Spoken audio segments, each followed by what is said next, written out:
Hello. Yeah, hi. A very good evening to everyone. I hope you can all hear me loud and clear.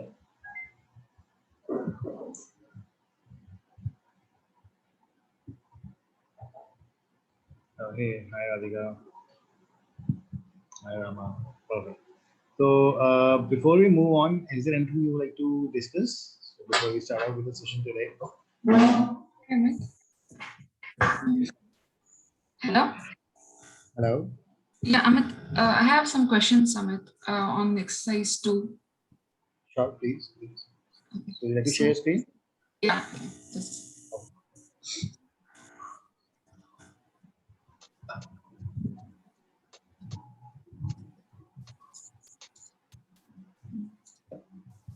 once.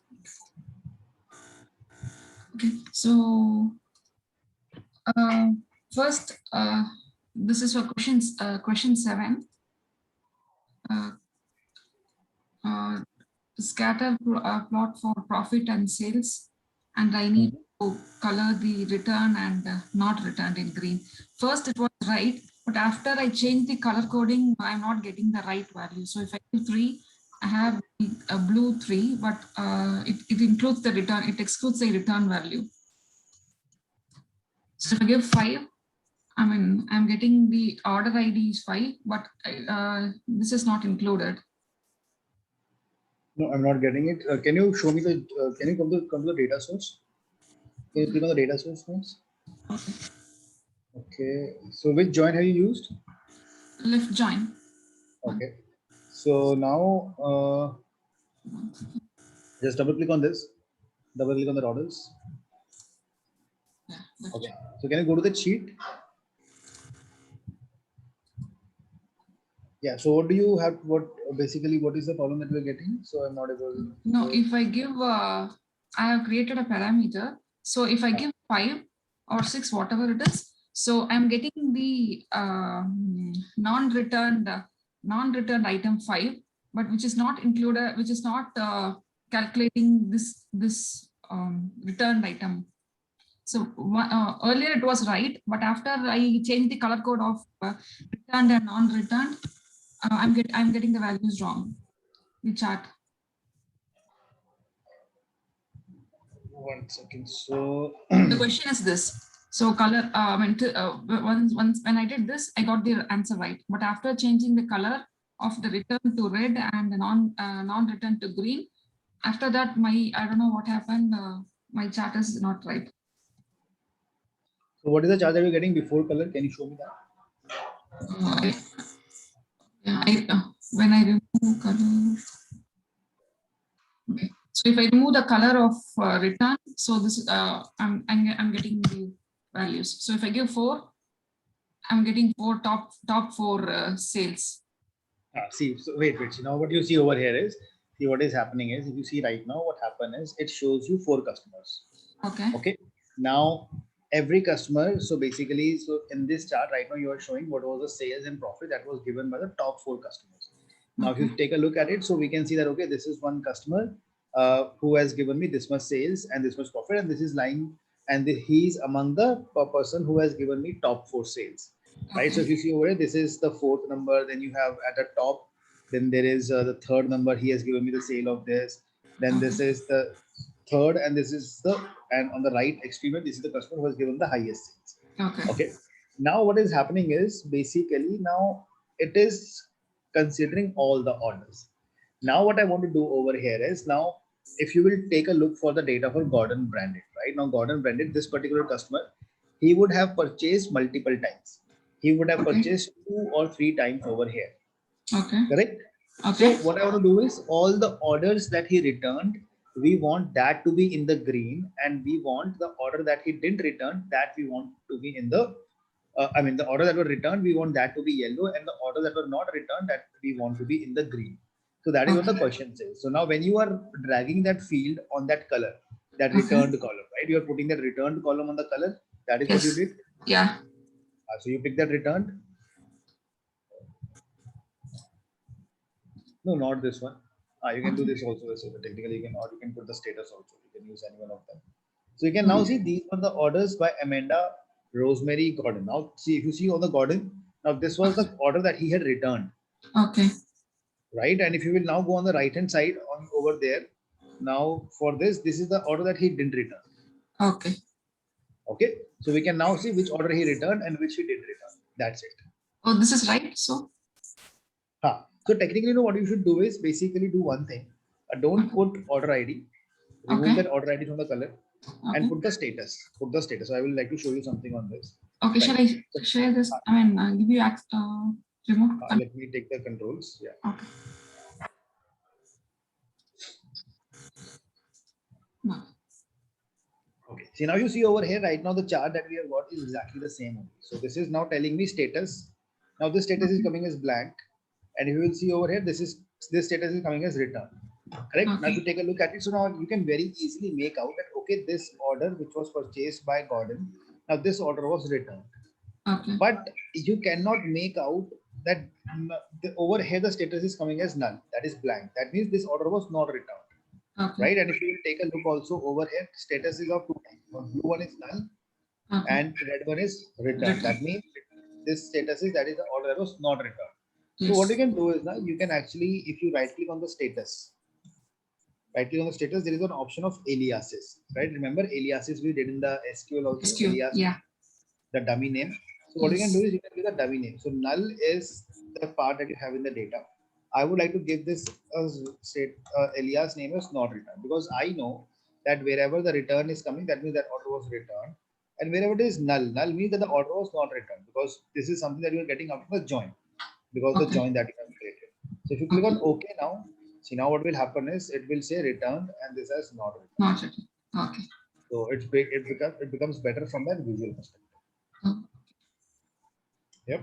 So the other question is, sorry, Amit, you were saying something? No, so that's the next question. Okay. So our next question is like hierarchy. So creating hierarchy, I don't think we. Okay. So yeah, so this is something that all of you can now take a look at it. So let's go back to the Tableau. Okay, so now creating hierarchy is very simple. So basically, right, if you see in the data, we have a couple of hierarchies, right? Like country, state, and city. That's a hierarchy. Category, subcategory, and a product name. That is also a hierarchy. So what we can do is you simply have to drag and drop. Now product belongs to subcategory. Just drag and drop. Select it and drop it over the subcategory. Now it creates a hierarchy for you. So this is the name of that hierarchy. You want to give some another name, you can do that. You want to call it as product hierarchy, you can do that. So you will notice there is a hierarchy that will be created right over here. Just click on OK. So you can see over here a hierarchy is created. We have product, subcategory, and in this we also have to bring the category. So simply drag and drop it, put it over the subcategory. Now you see there is a product hierarchy that has been created, in which we have top level category, then you have subcategory, then you have the product. Now the advantage of this is it's very simple. Like if you add a new worksheet, if suppose you simply drag product hierarchy over here, okay, you drag the product hierarchy, and let's bring the sales. Okay.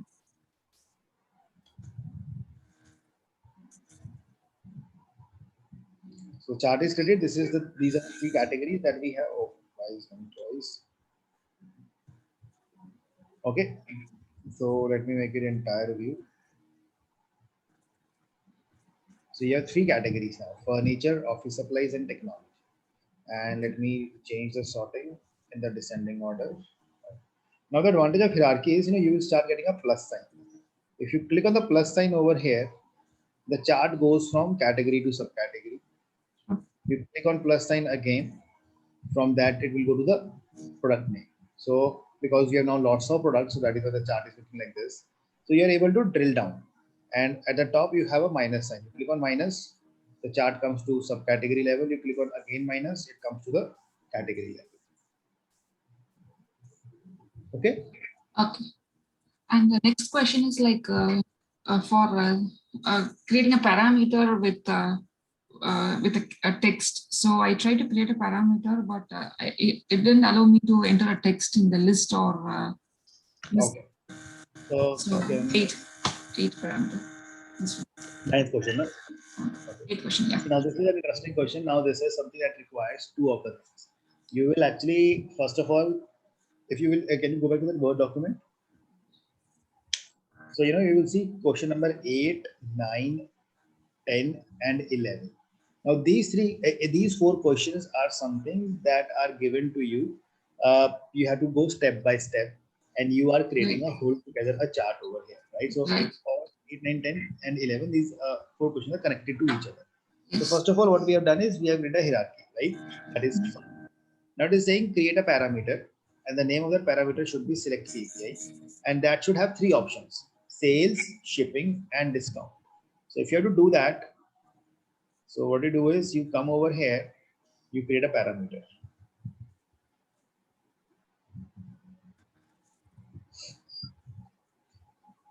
Now, when you are getting this parameter over here, let's call it as the name that they have asked us to keep for this parameter is that is select KPI.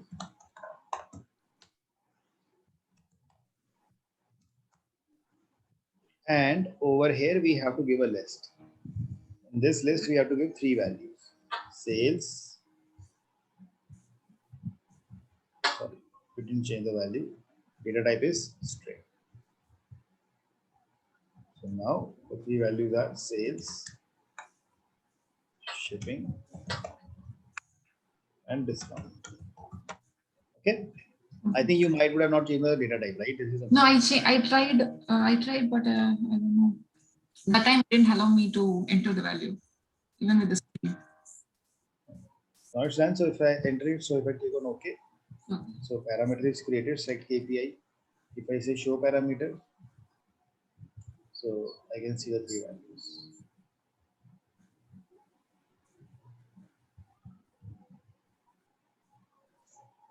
Okay. So parameter is ready. So now this is the question number 9.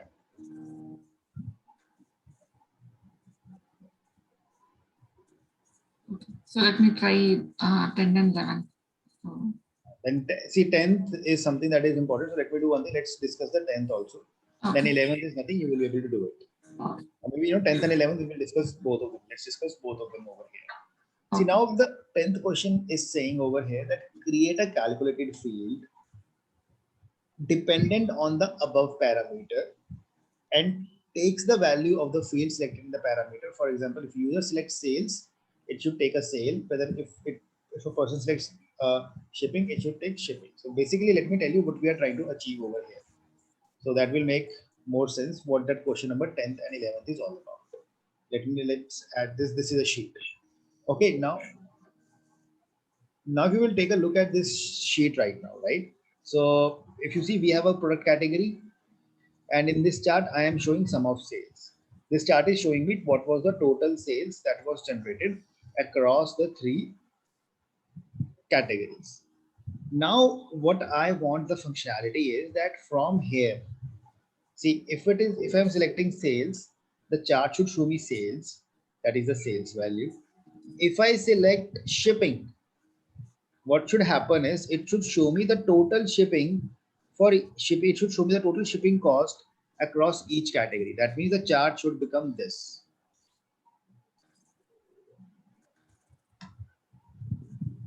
That is the shipping cost. And if I select discount, so what should happen is the chart should become total discount.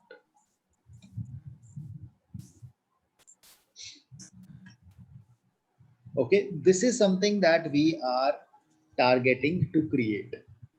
Is the end goal clear? Yes. Yes. Right? So, but right now I was showing you it manually, but what we are doing is what we want is that if I select any feature from here, the chart should change according to that. Now for that, what we have to do is that is where the question number 10th is coming, right? The question number 10th is saying create a calculated field. So for that, what you have to do is you have to create a calculated field over here. And what that field will be, let's create it. So I say create calculated field.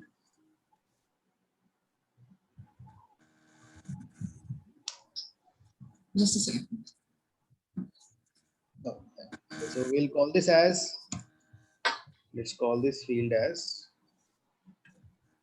say KPI field. Let's call it as KPI field. So you'll have to use if formula. So I will say if my parameter, right? Select KPI parameter. If in the select KPI parameter, this parameter that I have, if in the parameter I am selecting the value as sales, then what should happen is Tableau should pick up the field of sales. Else if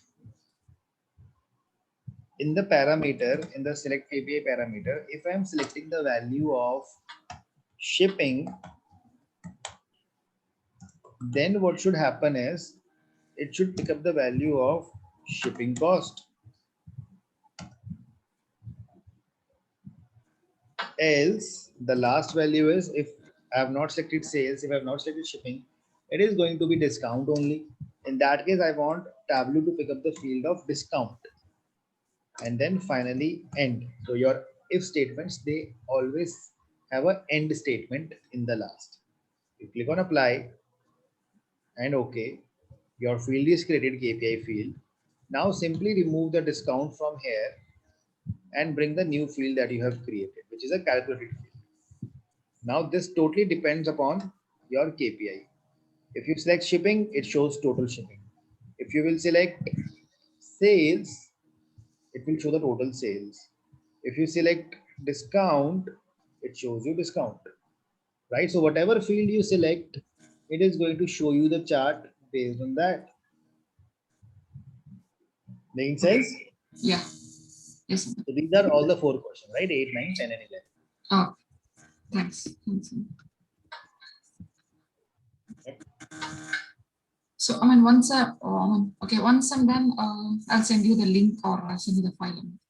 Sure. Yeah, you can share that Tableau public link. I'll take a Yeah, okay. So everything is done. So I'll just create a dashboard and I'll send you. Thanks. Sure. So shall I share the screen? Okay, let me share the screen now.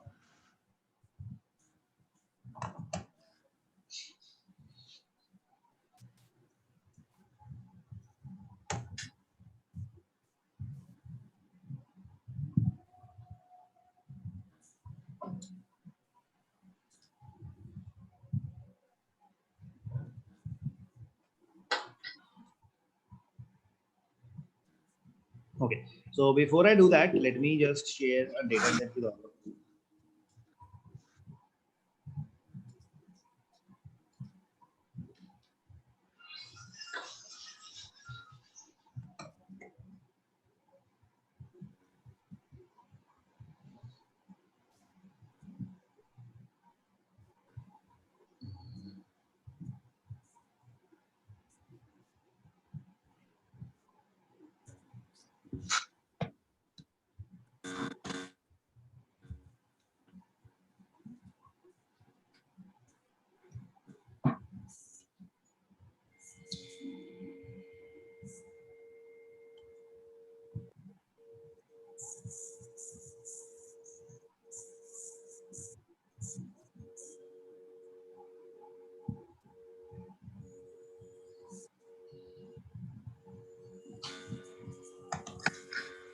Just I'm sharing this file.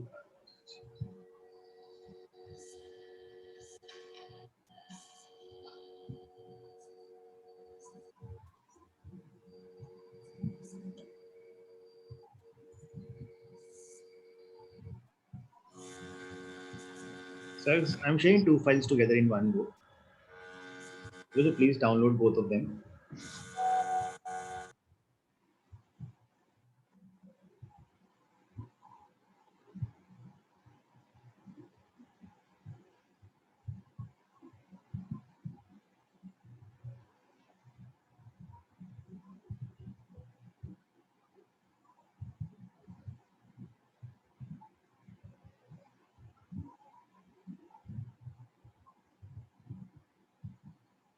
The first file that we are going to open up over here is that would be the competitor research.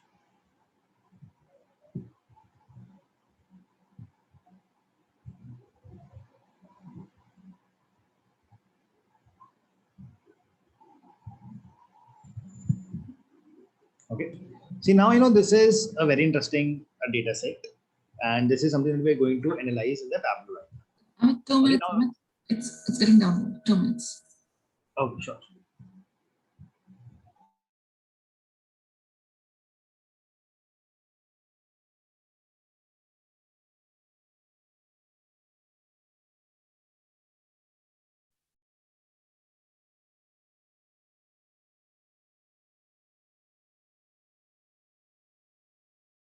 Hi, Amit. I have one doubt in yesterday's class.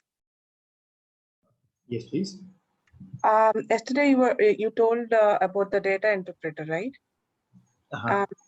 After doing those exercises, when I'm trying to save, it is not letting me save because of some data source issue.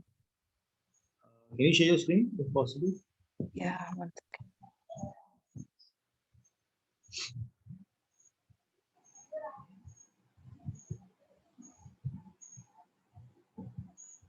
Are you able to see?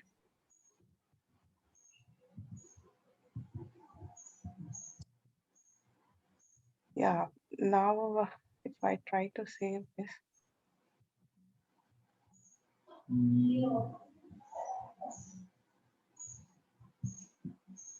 One second. Click on OK. Just click on OK over here. Just close this window. Yeah. Click on sheet 1.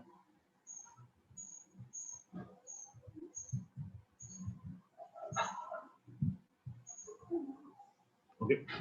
Click on at the top. Click on data. Or just right click on the data. No, right click on this data source. Just right click on this data above. Where it's written PC sales, right? Where it's written PC sales. Right click on that.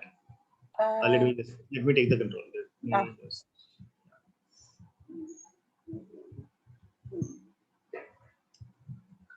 Yeah.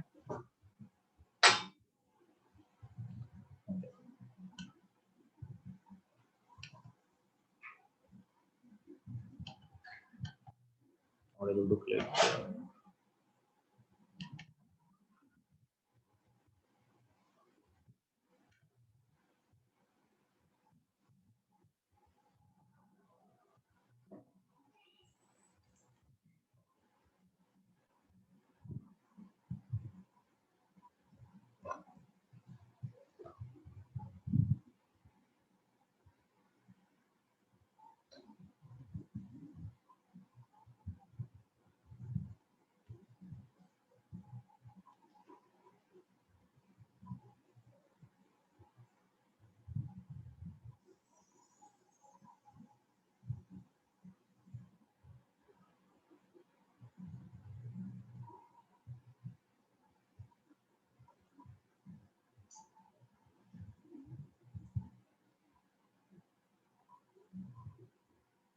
That is already there.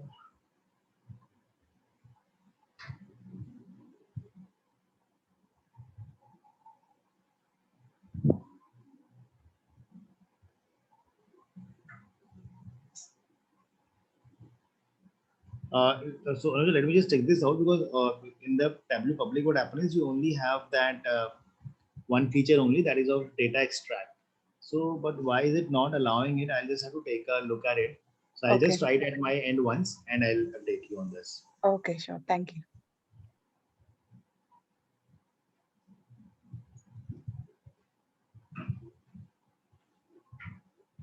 So I'll share my screen.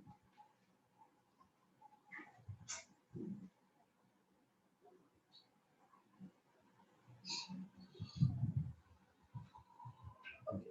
See, now this is the data set that we have, right? In this data set, what we have over here is we have the data about 30 competitors. Okay, competitor 1 to competitor 30. So this is what we have as a data with us. And these 30 competitors are right now operating in 4 of the regions, right? Queensland, Western Australia, Victoria, and New South Wales, right? So these, there are 30 competitors. So you can just assume, right? Let's take a hypothetical situation that these are the competitors who are into, say, suppose, business of clothing, right? They are into clothing business. Say, suppose they sell clothes and all in Australia. And so we have collected the data of 30 competitors, right? 30 people, 30 vendors who are selling clothes in the 4 different locations in Australia. And we have the profit margin, right? So competitor 1, he is making a profit margin of 4.5% in Queensland. He's making a profit of 4.18% in Western Australia. Then there is a person who is making a profit of 7.9% in Victoria and New South Wales likewise. So now you are a data scientist and you have got a responsibility from a new vendor. Okay, there is a new competitor who wants to start his business of clothing, but before he starts his business, he wants to start his business only in one of the locations. He just wants to start his business either in Queensland, Western Australia, Victoria, or New South Wales. So he wants to understand that in which region he should start his business, so that he can be sure on like what kind of profit he can expect, right? So because we have already gathered the data about 30 competitors, like what profit they are making in the 4 different locations. So we would like to utilize this data in order to come up with an analysis so that we can tell him that this is the region he should start his business in. Right? Is the problem statement clear to all of you? What the problem statement is?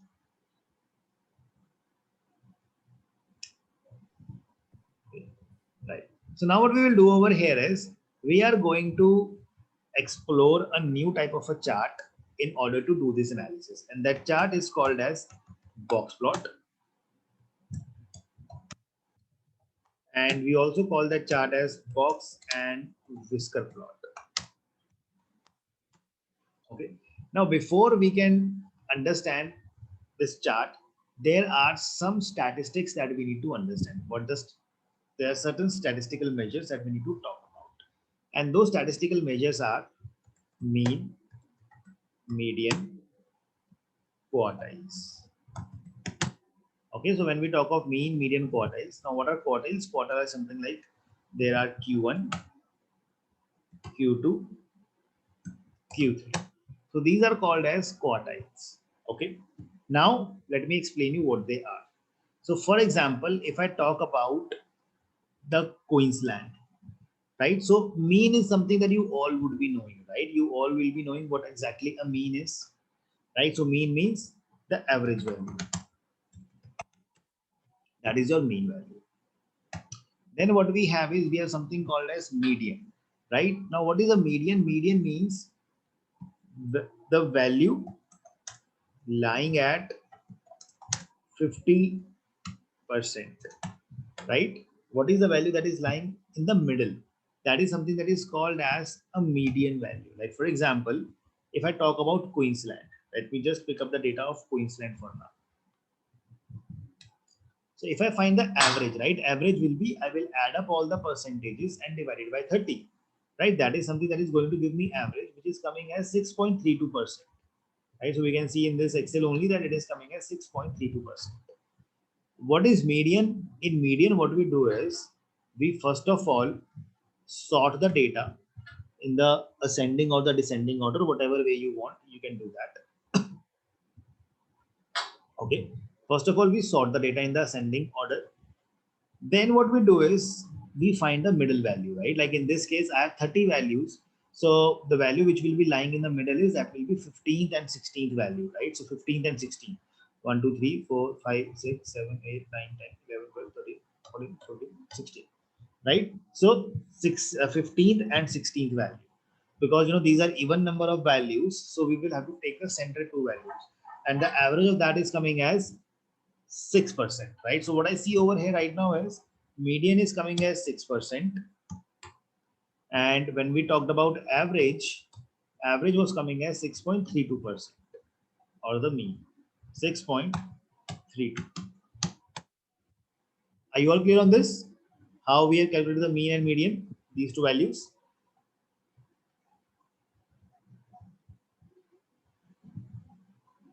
I hope this is clear, mean and median, the two values that we have calculated. Yeah, it's clear. So now the question comes in, why do we find the median?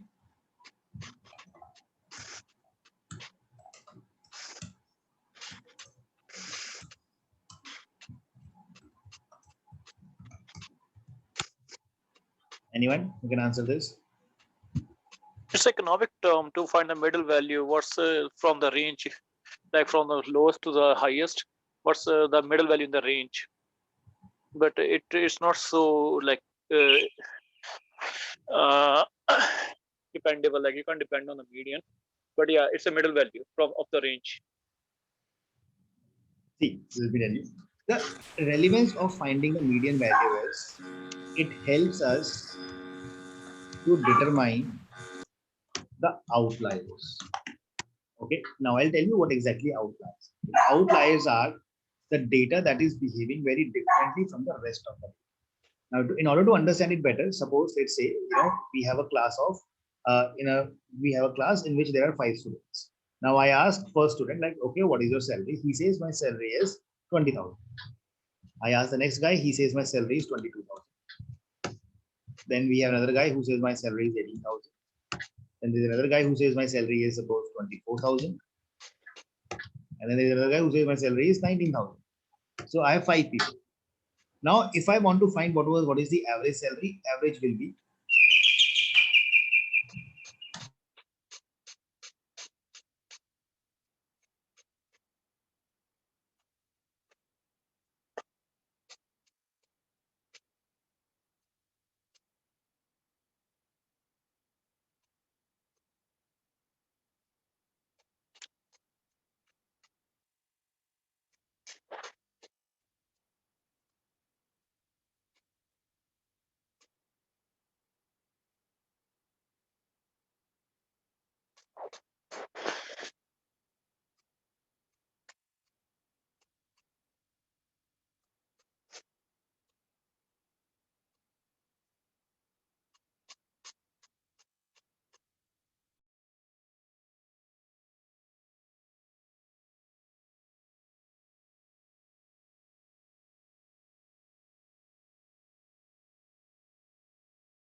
sorry guys, yeah.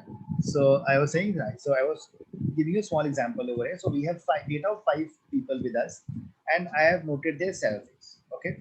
Now if I find the average, right? So average is coming as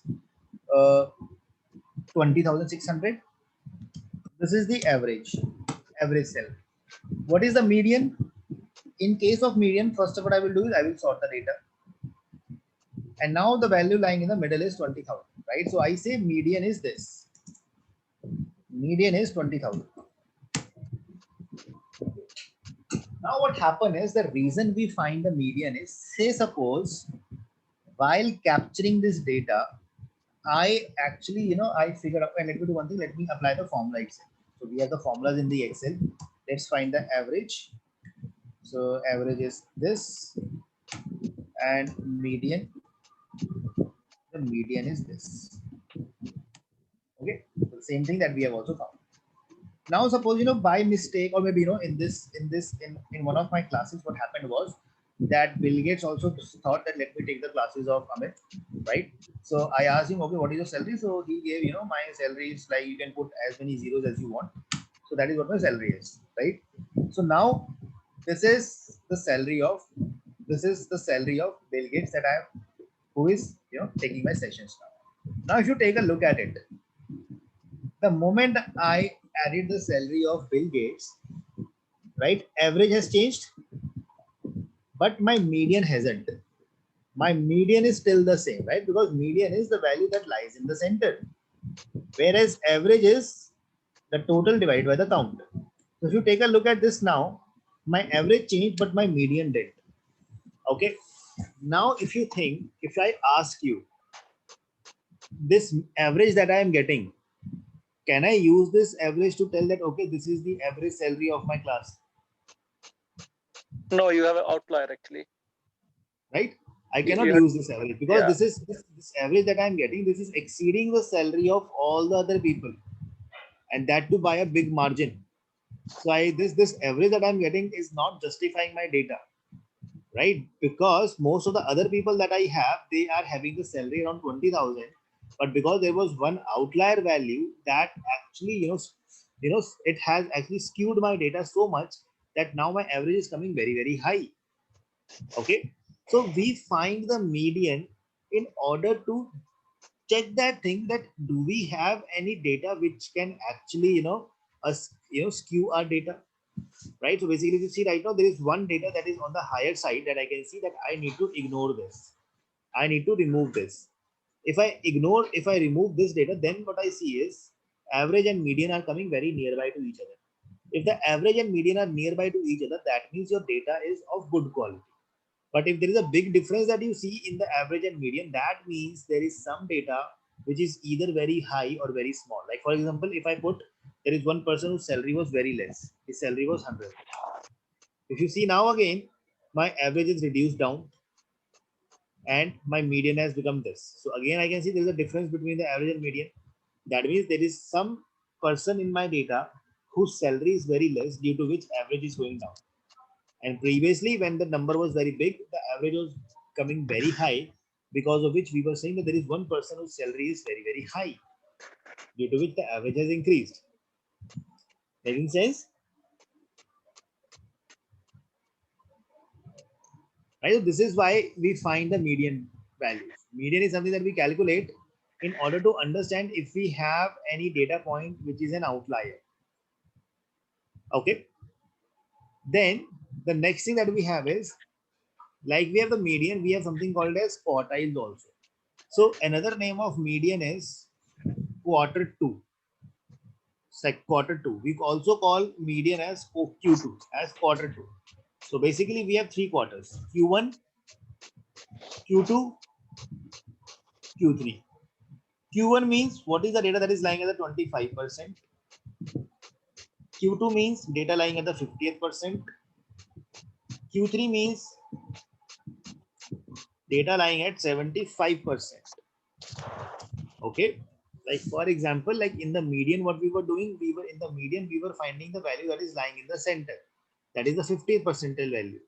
And same way, if you will find the number which is lying in the center of median and the first value, don't you think that will become the 25th percent value? And the value lying between median and the highest value, that will become the 75% value. Correct?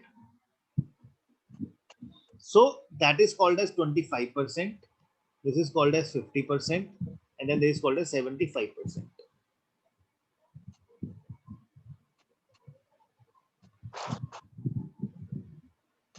Are these three things clear to everyone?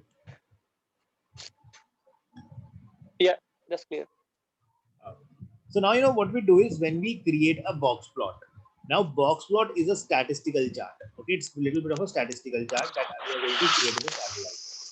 So what that box plot is going to do is, box plot is going to give us Q1, Q2, Q3, and it will also plot the outliers. It will also show us what are the values which are lying outside, or the values which are behaving like an outlier. Now, how do we find the outlier? Now that is also a question, right? So how do we determine that what value is an outlier, right? There has to be some mathematical justification for that. So we have a formula which is called as IQR. IQR stands for interquartile range. Okay.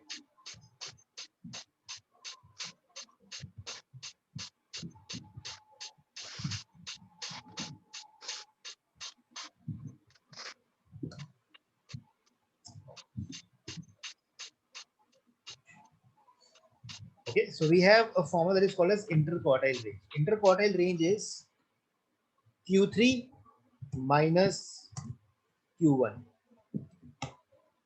Okay, Q3 minus Q1. Now what happen is, whatever is the number that you are getting at third quartile and the number that you are getting at the third quartile, you find the difference of that. Okay, you find the difference of that. Then what you do is you multiply that number with this 1.5. You will say 1.5 multiplied by IQR. Whatever is the number that you are getting after subtraction of Q3 and Q1, you multiply that thing with 1.5. Okay. Then any number that is less than Q1 minus this number 1.5 into IQR, or any number greater than Q3 plus 1.5 into IQR.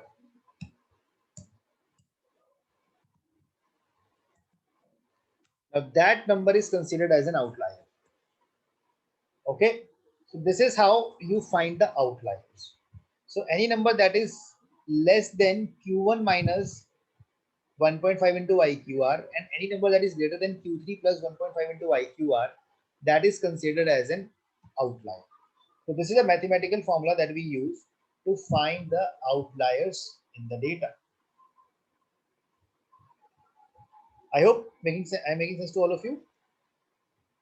Suppose I am saying that my Q1 was coming as 25, Q2 was coming as 50, Q3 was coming as 75. What will be my IQR? IQR becomes 75 75. minus 50, and I multiply this by 1.5 equal to 1.5 multiplied by this, that is 75. Okay, now this is the value that I have got. Now what I will do is I will say 25 minus 75. Okay, that will come as around minus 50. Any number that is less than minus 50, that will be an outlier. And 75 plus 75, 150. Any number that is more than 150, that will be an outlier. So that is how we calculate the outliers in the data.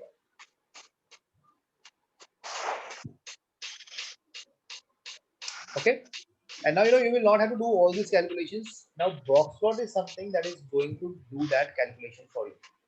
Now let's see how do we make that. So let's come to the Tableau now.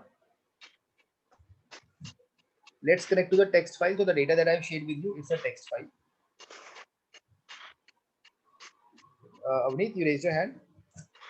Yeah, just one concern.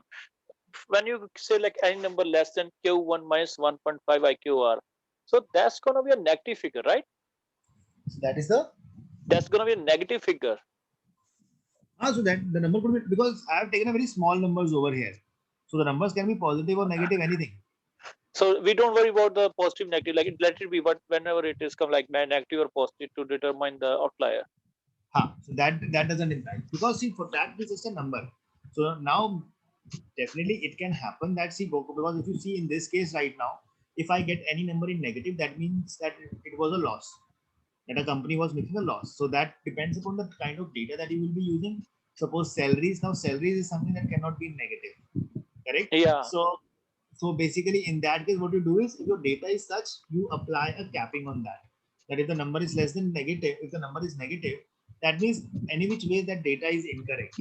If suppose in your data only someone has given that the salary is minus 30,000. Now this is not possible, right? Now this is like This is more like, possible. huh? Salary can be negative.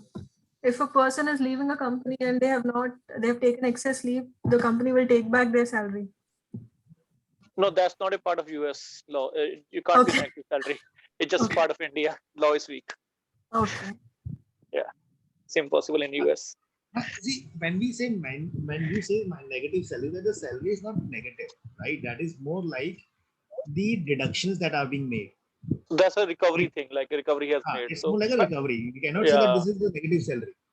yeah, So when I'm capturing someone's salary, so like when we get the salary, so we get, okay, this is a gross salary, right? And then what they do is they make the section of deduction, that okay, this is the part that has been deducted as a tax, this is something that has been deducted as a PF, likewise. So they become the part of the deductions. But if yeah, I talk in the context of natural part, so my salary cannot be negative. So now this becomes a data issue, right? That yeah, someone who has given you a data, now this is a wrong data that has been given to you. But outlier is something that is not going to give you that sanity on that data, that okay, whether your data is correct as per the logic or not. It is going to do its own calculations, and if yeah. that comes out to be negative, it has to be that negative. So, so in short, we have to see the what type of data. Loss can be negative, but some data can't be negative. So we have to use our own logic. Yes, so that's more like data cleansing issues that we have. So we have to remove that data, or we have to check with the client that okay, you have given the salary is negative, what does that mean? So for Yeah. example, if you have the data of some store, over there, if you have the sales in negative, right? If I have given you the sales and the sales Yeah. are in negative, so that would mean that the item was returned. So that would mean that this item was returned. So that totally depends upon the nature of the data, and then we have to utilize it. Okay. Yeah, that's good. Thank you.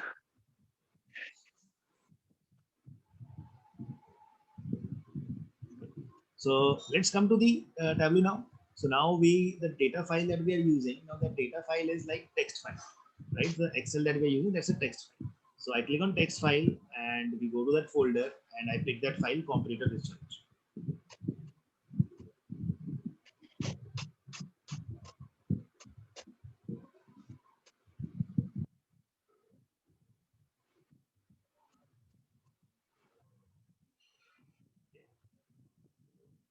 You can just do it. I'll just wait for a minute.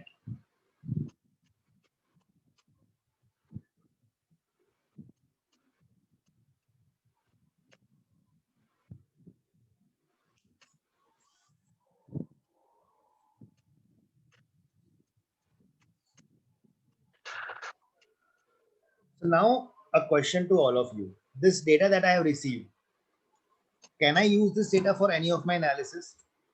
No, So what's the challenge? you have to put the locations in one column and values in the other.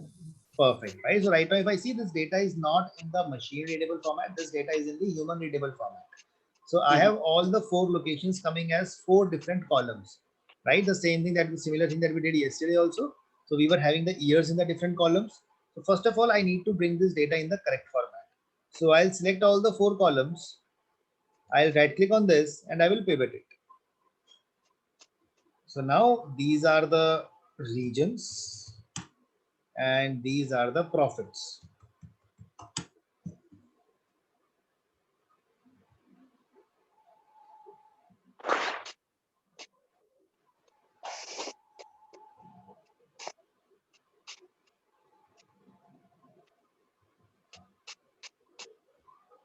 Okay. Now I come to the sheet 1 and we will start doing a chart. Okay, so in this chart, so this is something box plot.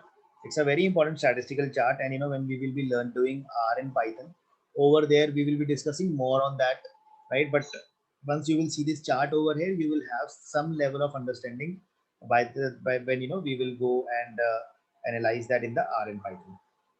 So now what I'm going to do over here is, first of all, I want to make a chart, right? I want to make a chart over here where I want to see that what was the profit that was made by all the 30 vendors in the 4 regions, right? So I have 4 regions: New South Wales, Queensland, Victoria, and Western Australia. I want to see what was the profit that was made by 30 vendors. Now if I pick the profit and put it over here, so what happens right now is it gives me the total profit, right? So it gives me the total profit, that this is the total profit that was generated. But this is not something that I want to see. I want to see the total profit made by each vendor, right? What was the profit that each vendor was making? So because we know that, as a default property, what Tableau does is, whenever you bring any measure, what Tableau will do is it will always aggregate it. So it is giving you the total profit. It has added up that profit for this location, and likewise. But what I want is, I do not want to aggregate. So what you do is, if you click on analysis at the top, there is an option that is aggregate measures. So aggregation is done on the measures by default. If you uncheck this, now what is happening is, you see, now Tableau is not summing that. It is showing the profit independently. That okay, New South Wales, there was one competitor who made a profit of, you know 1.3%. Someone made a profit of 3%. So you can see the independent profits, and you can bring the company name on the tooltip so as to see the competitor name also.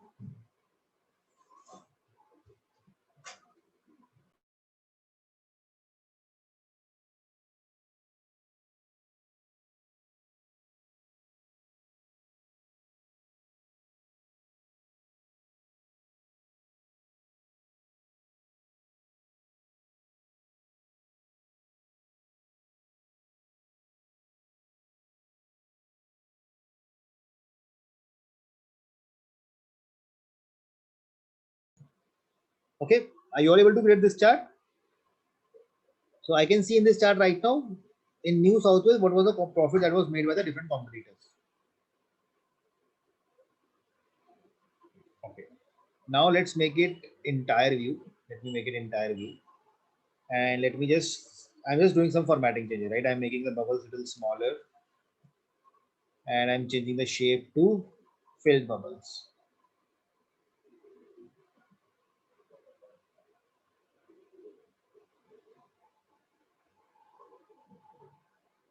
Now from here, what I'll do is, if you come to the analytics pane, so your data pane, you can see there's an analytics pane. In the analytics pane, you know what you will find is, you will find some analytical features.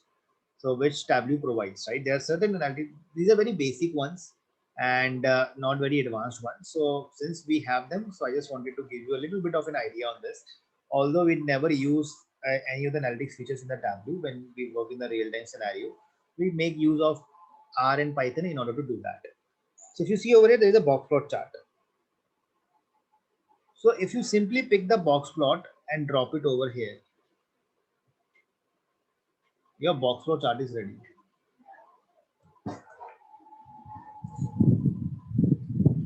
Okay, the box plot is ready. So this is as simple as that. First, all of you please make it.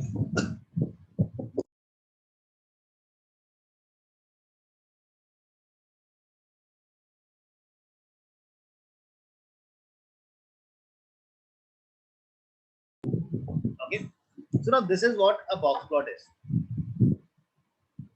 right? Now let us try to analyze this. This chart is very important from the analysis perspective. But before we do the analysis from here, let's hover the mouse on this. Just hover the mouse on this.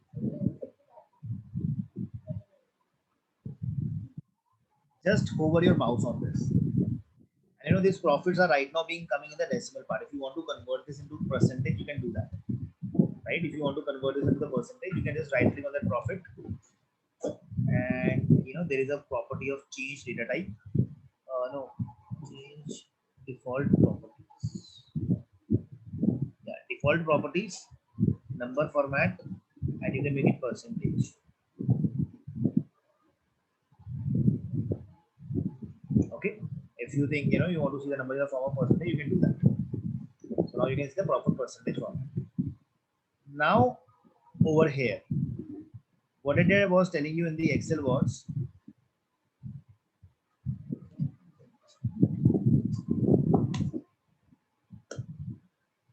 okay. So basically, when we talk of box plot, what box plot will do is, it is going to give you minimum value, maximum value, quartile 1, quartile 2, quartile 3. So basically, this box plot gives you these values in the final output. Minimum value is called as lower whisker. Maximum value is called as upper whisker. Q1 is, this, it calls it as hinge, lower hinge and upper hinge, and you have the median inside it. Okay, so let me just write this first and then I'll explain you. Q1 is called as lower hinge,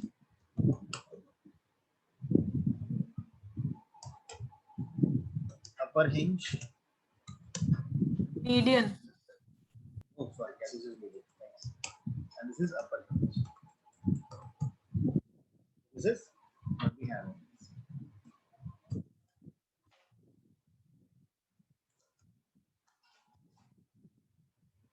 So you will see now,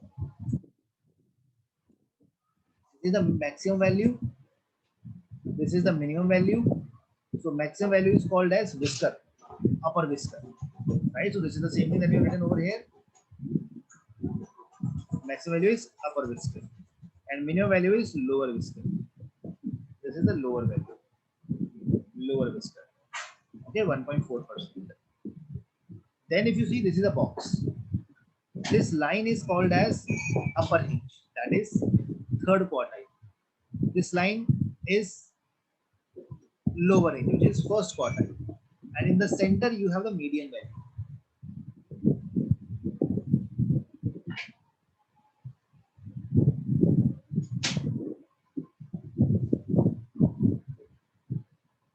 Are the values clear to you, to all of you?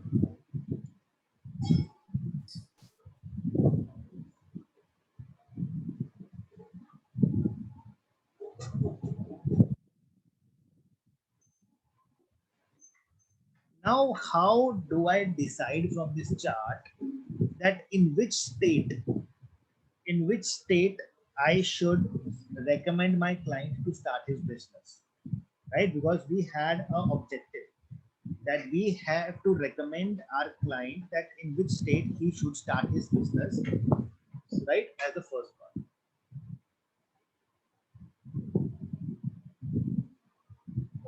VIC. VIC, why VIC? Uh, VIC because the median is higher. I'm just Is higher thinking if over it's here. higher. Okay, then NSW. Because Otherwise, median is higher and okay, I just want to show you one thing.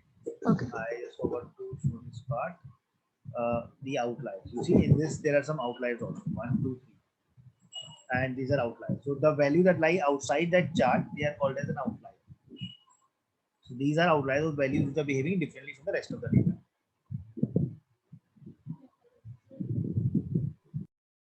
I think NSW and WA, they both don't have any outliers. See, outliers is not a bad thing. See, outliers, what we are saying is that, okay, there were 3 vendors who made exceptionally a more profit and 2 vendors who made exceptionally lower profit from the rest of the data. Okay. So now you know what happened is basically the size of the box. This size of the box plays an important role. If the size of the box is big, that means there is a big variation. Okay, this box tells me that there is a high variation, that people are making profit on the lower side also and on the higher side also. And when the box size is small, so we are saying 25 to 50% of the values lie between this range. That means the variation is less. So if you see over here, for the New South Wales and for the Western Australia, the variation is high. The people are making lower profit also, people are making higher profit also. Are you all with me? And Harshad, I just saw your comment, just your this the chat. So which part do you want me to repeat? I'll just do that. I'm really sorry. I just saw this.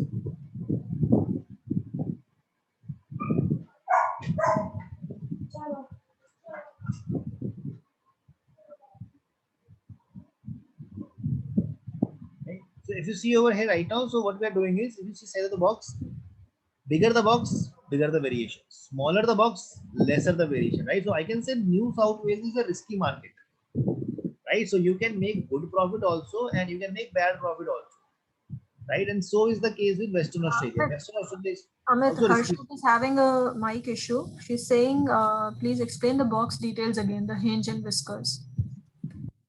Box detail, all these numbers that we are getting, right? Yes. What are the upper whisker, upper hinge, and Yeah. So upper whisker is basically this value, the maximum value. So you know the box plot chart is called as box and whisker. Okay, this is called as box, and these are called as whiskers. This value and these are called as whiskers.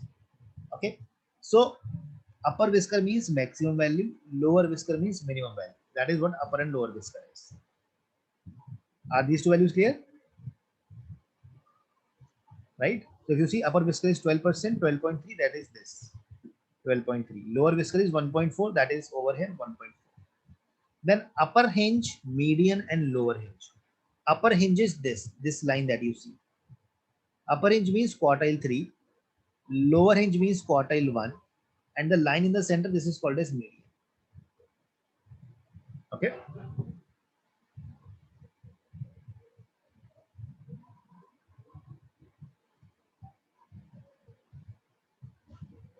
yeah, she's saying okay. Okay, so now I can go ahead. So now what I was explaining you was the size of the box tells you about the variation in the data, right? So you are saying that 25% of the value is lying at this, 75 is lying at this. So you see the variation is less over here. and the variation is high over here. Okay, now you know these percentiles, you know, you all would have heard it in the CAT exam also, right? When the people sit for the CAT exam, they say na percentiles. Now percentiles and quartiles are the same thing. So basically in quartiles, what we do is we break the data into quarters, 25%, 50%, 75%. And if you break the data into 100 parts, that is called as percentiles, right? 75 percentile, 80 percentile, 90 percentile. So if you would have seen in the CAT exam, we use this concept only. When a person says that I have got 99 percentile, that means there are 1% people who are having better result than them. When a person says that I got 90 percentile, that means there are 10% of the people who are ahead of him. That is what we call, that is what we understand by the term percentiles, right? So if you will see over here, this is the value which is lying at 75th percentile. So we have 30 competitors. 30 competitors means if I say 75% of 30, what will be that? That is 3 by 4 into 30. 90 by 4. What will be that? So 75%. 50% of 30 is 15. So around 22, Yeah. 22 or 23. So I'm saying there are 8 competitors who have made profit of more than 9%. So if you will count it up, you know, you will get 8 only. 1, 2, 3, 4, 5, 6, and this number that is lying over here, 7, 8, right? So that 23 or 22, that is the number that we're going to get. So we can say that 8 competitors were more than this. And similarly, you will find 8 competitors almost less than the 25% also, right? The same number you will get over here as well. 1, 2, 3, 4, 5, 6, 7, right? So you get the same thing over here as well. So you can see the variation is high between this. And if you see over here on this chart, the variation is less, right? So definitely I would like to advise to my client the area which is less risky, right? Because I want to make sure that he makes, at least he is assured that how much profit he is going to make. So I have two options, Queensland and Victoria, because I see that these two locations have less risk. Getting it? These two have less risk. So first of all, I would like to understand, am I clear up till this part? Yes. Okay. Yeah, Now that's out fine. of okay. So now out of Queensland and Victoria, which one should I recommend? VIC. VIC, right? Because median, I can see median is higher over here. Right now comes the part of the median. So median is higher in this Victoria. So I should recommend my client that he should start his business in Victoria.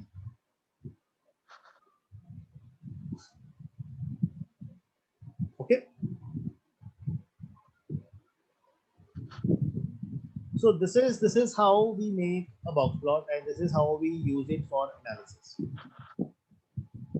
Amit, just a question, like not related to this data, but in percentiles, we can't have outliers, right? We can have it. In let's say, like, who will be above 100 percentile? No one, right? See, what we do is, see, if you see right now, see this.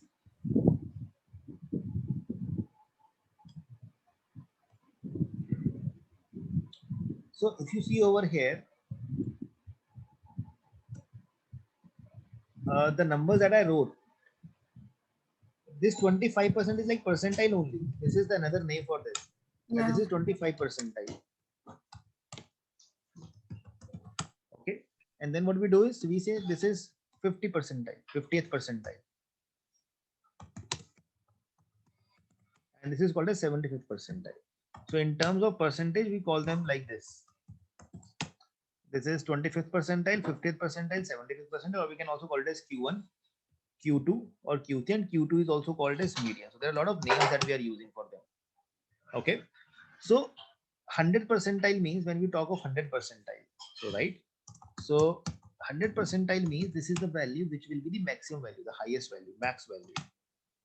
Okay, this is the maximum value. Now, if I'll come back to this chart, the box plot that I've already created. Now, if you see over here in this chart, I still have some outliers, right?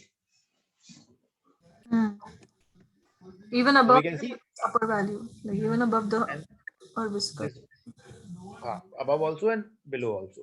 So there are outlier values. So now what will happen is this value that we have the maximum, this will be the 100 percentile. Okay. After you remove the outliers, then Hmm. you say that okay, this is the 100 percentile, this is the minimum value, and this is the 25 percentile, and likewise. Okay. Great. Thanks. Yeah.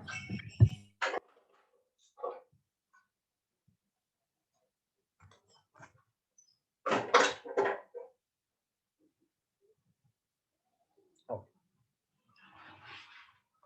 So this is what we have on the box plot. So now what I will do is shall I move ahead?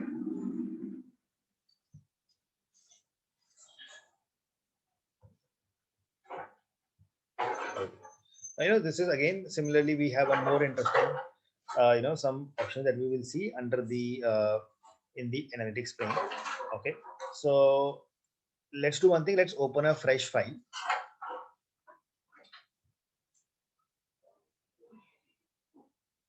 Let's open a fresh new file.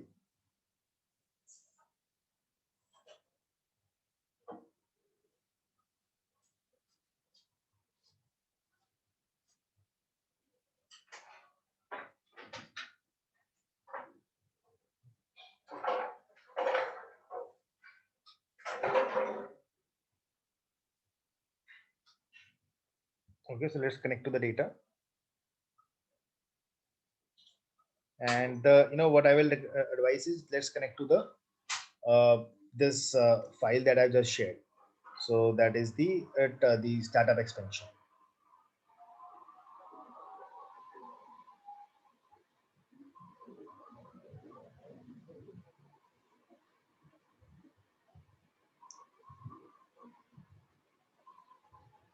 So please connect to the startup expansion now.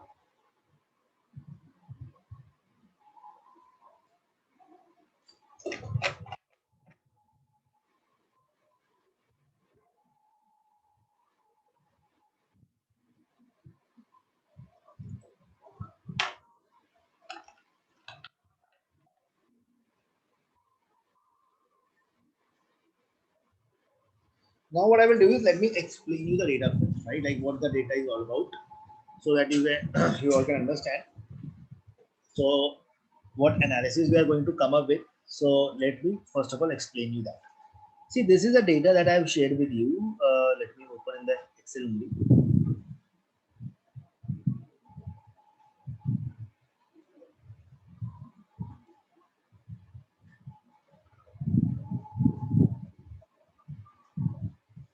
See, this data has a data of 150 stores.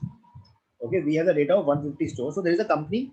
So you can assume there is a laundry company, or there is some another company, shoe company. They have opened their stores at 150 locations. Okay, in the different cities and states of US. So they have one store in Peoria, one store in Midland, one in Denton. So they have 150 stores. Okay. Now, what they have done is, out of these 150 stores, 140 stores are old and 10 stores are new. There are 10 new stores that they have just opened. Okay. For each and every store, they have given us that, okay, this is the marketing spend and this is the revenue that store is generating. So they are spending this much money on the marketing, and this is the revenue that they are generating. Okay.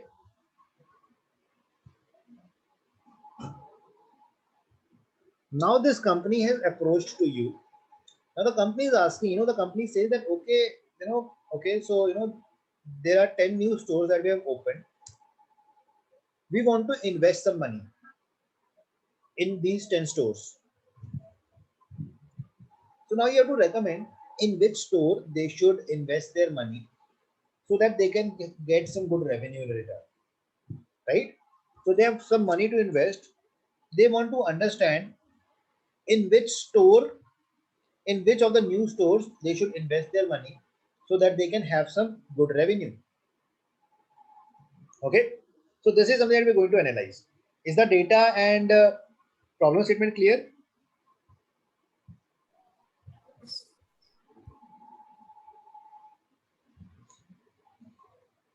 Okay. So let us come to the Tableau. So data we have already loaded.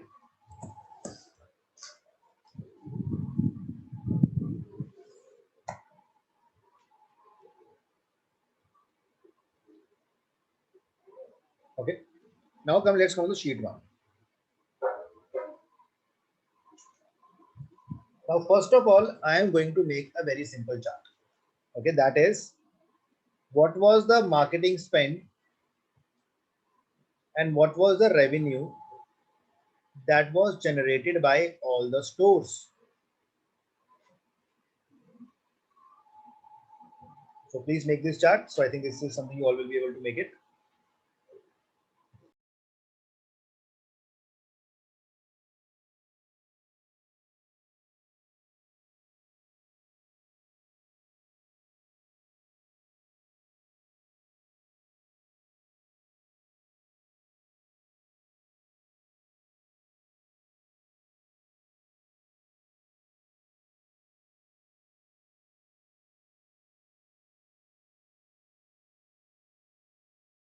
Okay.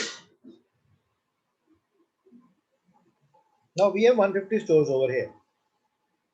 Now there is a concept that is called as clustering. Okay, there is a concept in Tableau that is called, this is not a Tableau concept, this is a concept of data science only basically. Clustering means, you want to keep the stores which are behaving in a similar fashion together and the store behaving similarly in a different group. So basically it's more like a grouping. So what you do is, if you pick up the cluster from here and put it over here and just click on close. So Tableau has created two clusters. These are the stores which are behaving in a similar way, and these are the stores which are behaving in a similar way. Okay, can anyone explain me the difference between these two clusters? How are these two clusters different? I think one who are spending less on marketing spend on generating more of the revenue, and the opposite. Yeah. So if you see over here, this cluster and this cluster. See, in this cluster, you will notice these are generally those stores where the spend was high, but the revenue was not that great. You see, the revenue is on the lower side, although there is a lot of money that is being spent on the marketing. But if you take a look at these stores, these are the ones in which, as the money, if the spend is also more, the revenue is also more, right? So spend and revenue both are increasing in the same direction. Making sense? We can see the revenue is also more and spend is also more, but these are the stores. Spend was more, but the revenue was not that great. So that is how Tableau has created two clusters for us. Now there is another very interesting feature that I'm going to put over here on this chart. So, but before I put that feature, I would like to understand how many of you remember this equation, y equals to mx plus c. How many of you remember this equation?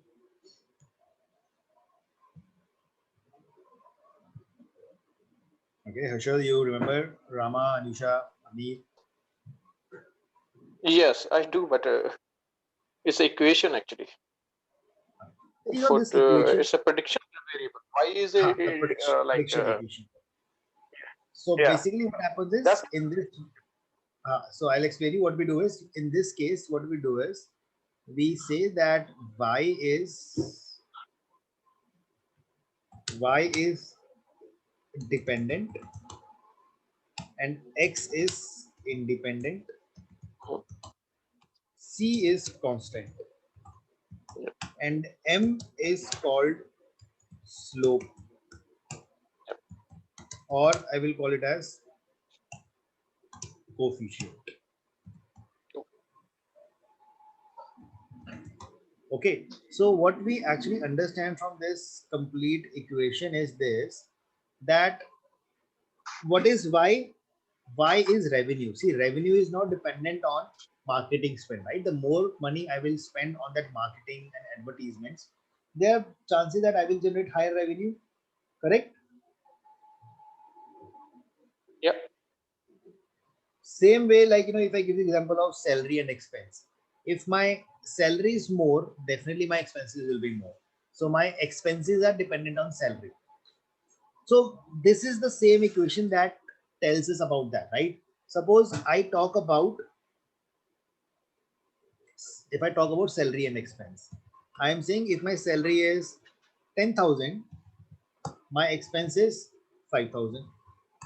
When my salary is 12,000, my expense became 6,000. When my salary became 20,000, my expenses became 12,000. Now I am saying as my salary was increasing, my expenses were increasing. Totally makes sense. Now, if I say I'm not working, right? I'm not working. So I'm not doing any job. So my salary is zero. So will I say that my expenses are also zero?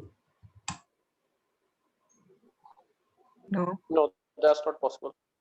That's not possible, right? Because even if I'm not having any salary, still there will be some expenses. I will have to spend the money on the food. I will have to spend the money on the rent. I will have to spend the money on the electricity. There will still be some expense that I will be doing. That is what is called as C, constant. So constant is if the value of x is zero, what is a constant? Okay, that is called as C. That is constant. That is this value C. And M over here means how the value of y change with respect to x. Okay. See, now there are two type of people. There is one person. If when his salary, there is person one and this is person two. Now what was happening was both the people, when they had a salary of 10,000, person one, his expenses were 5,000, person two, his expenses were 3,000. When the salary increased, person one's expenses became 6,000 and his expenses became 3,200. And when the salary became 20,000, person one, his expenses became 12,000 and his expenses became 4,000. Now you take a look at it. For both the people, the salary is increasing. For both the people, expenses are also increasing. But the margin with which the expenses are increasing for the person two, they are lower, right? When his salary is increasing, he's not he's not increasing his expenses by a big value. He's increasing, but by a very marginal value. By a very marginal value, he's increasing his expenses. Correct? Yeah, person two has less beta. So that is less dependent over there. So he's increasing that value. The margin by which the value is increasing is less. That is something that we represent by the value of m. That is what we represent by m. That is called the slope or the coefficient. Now this is the same thing that we are going to now showcase on the chart. Okay. So let me just show you that.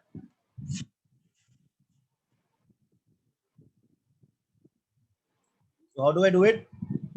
Simply come to the analytics pane. See, there's an option of trend line. Drop the trend line over here on the linear. How do we please do this?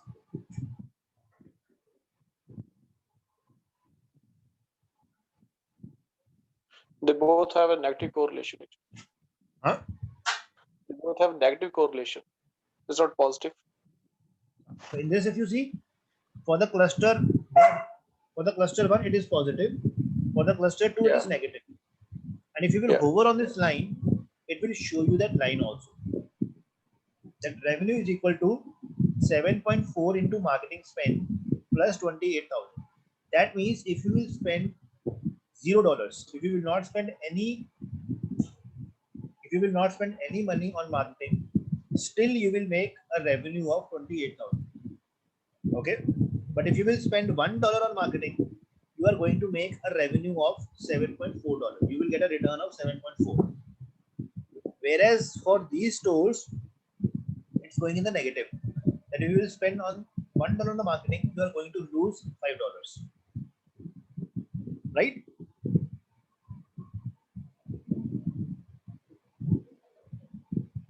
Are we clear on this line, trend line that we have created? Yeah. What is R square and P value? Now, you know, R square and P value, this is something I'll explain you in the session of R and Y. Now, that needs a lot of understanding.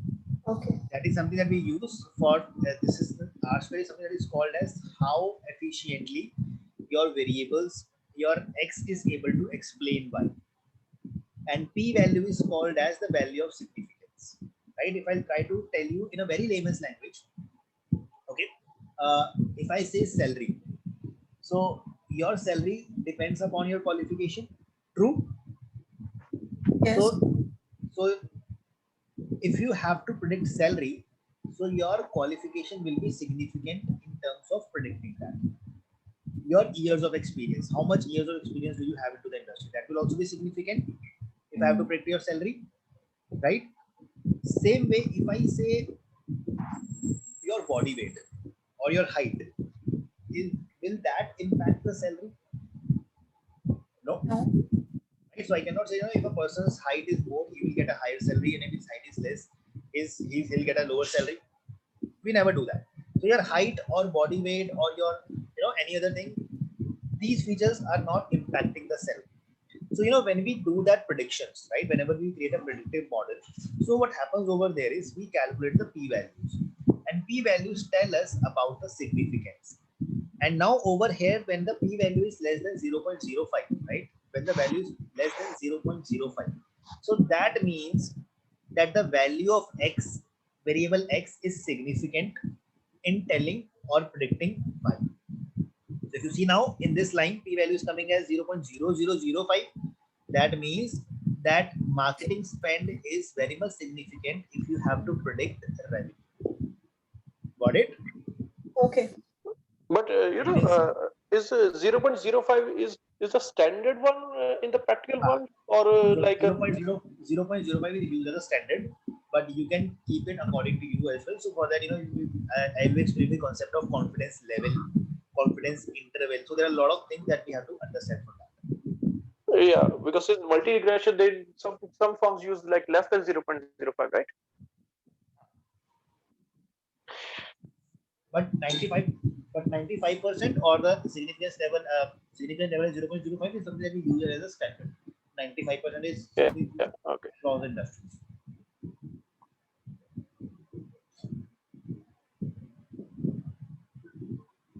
Now, we only wanted to analyze the new stores. So what I can do now is, if I'll pick up this new expansion, put in the filter, I want to see the data only for the new stores. So now if I see over here, this is how the new stores are looking like. So now based on this chart, which store will you recommend? That where will you recommend that the client should invest his money in?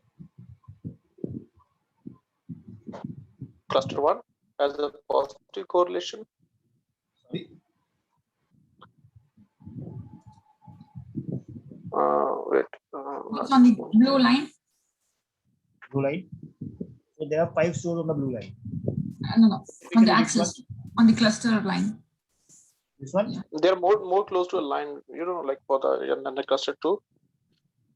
Sorry. And they are more close to a line, and less variation is there on cluster 1. So it's much safer bet on cluster 1. So But, see, definitely it will be cluster 1, because if you see over here for the cluster 2, it is coming in the negative, right? yeah. So definitely this is cluster 1 is more significant, and in the cluster 1 also there are 5 stores, 1, 2, 3, 4, 5. Now if I have to select only one store from here, which store will that be? Be the one on the line, I think. This one? Yes. One on the line. No, actually, Only this one I should be selecting this one. No, but there the marketing spend is very high. Market So is spend the is revenue really high, and normally closest to the line is to like. See, if you will take this over here, if you will say this point will come up till over here, so that means if you increase the marketing spend, If when the spend was approximately 3,000, revenue was 48,000. If I make the spend around 3,500, the revenue will come around 52,000, 53,000, right? That is what the revenue is going to come. So don't you think, but this store at the same marketing spend is giving you more revenue? Yes. Store Yeah. ID 147. Right? Store ID 147. Don't you think that is giving me more? Because this is going to, at the same spend, it is going to come over here. But whereas this store is giving me still a revenue on the higher side. So I think I should go with the store ID 147. I think it would also depend on the variation and the spend, because if right now the variation is not that much between 3,000 and 3,500. But if it was a huge variation, like if the marketing spend would have increased significantly, then it would have made a difference, right? Yeah, definitely. In that case, it would have made a difference. True. How about the second store? How much is that revenue generating on 32 This one? on this one? Yeah.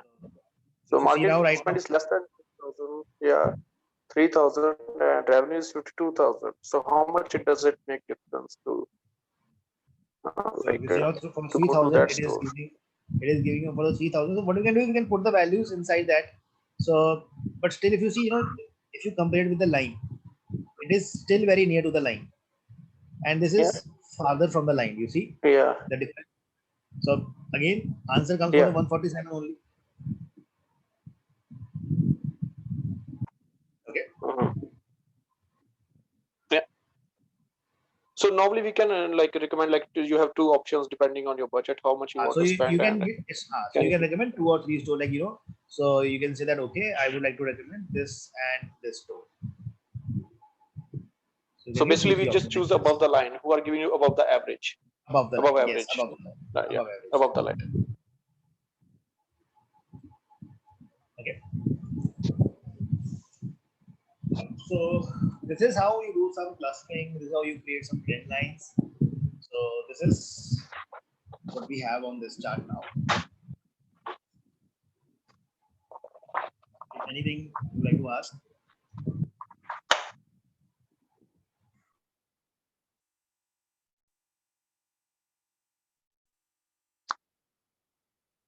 Yeah, but just give me 1 second. Let me from the chart.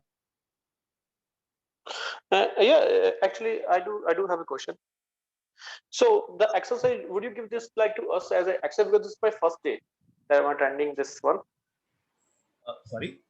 So this is my first day, so I don't know. So would you give the exercises, like I got your Excel sheets, would you give this that the Word file as well to practice like at home after the class? Yes, yes. So All right. I think so today is your first class. Yeah, today is my first class. Yeah. Okay. Actually, Tableau is something that we're already just on the verge of closing. So tomorrow we will be having a last session on the Tableau, most likely. No, that's fine. I have worked on Tableau, SAP, on like C or R software for the data science and data projects, but they just put me like just to for a refresh the thing. Oh. So Tableau is fine for me. I have done the SAP work as well for the multi-regression everything. Okay. So, but I just want to practice. So I just wondered like if you give the Word file as well to practice at home. So you were in some older batch. No. I was working for a data project, so they just put me in the class to refresh everything. But it's been 4 or 5 years for the database. Okay. Yeah. Okay. So what I'll do is I'll share that. So I am today also going to share one project. So I'll be doing it right now on the WhatsApp. Are you there in the WhatsApp group? Yes, I am in the WhatsApp group. That's how I got the Excel sheets. Okay. So I'll be just putting that over there as well. All right. Thank you. Yeah. Okay, so tomorrow we will see some more features of this, right? And then we will work on a small project as well. Mhm. Okay. Yeah, sure. So, okay, guys. So that's all. So anything you would like to ask?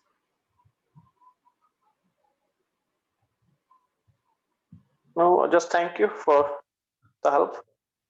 Sure. No problem. Thank you so much. Everyone. Right.